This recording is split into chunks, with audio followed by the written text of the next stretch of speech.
সাভার পৌরসভার মেয়র প্রার্থী মোহাম্মদ খোরশেদ আলম এর সমর্থনে আলোচনা সভা ও দোয়া মাহফিল অনুষ্ঠিত হয়।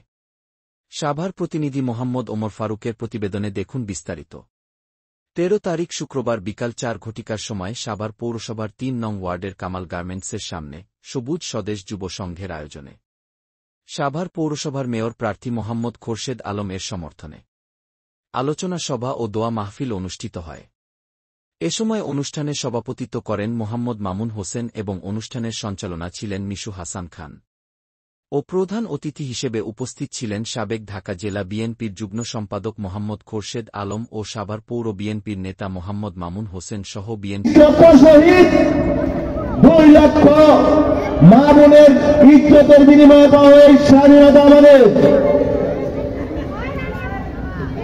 এই 24 জুলাই এবং আগস্টে যে সকল এই ফ্যাসিস্ট আওয়ামী লীগ সরকারের বিরুদ্ধে আন্দোলন করতে গিয়ে রাজপথে শহীদ হয়েছে, পঙ্গুত্ব বরণ করছেন, শহীদদের প্রতি সশস্ত্র সালাম এবং পঙ্গুত্ব যারা বরণ করছে তাদের প্রতি সহানুভূতি জানিয়ে আমার বক্তব্য শুরু করছি।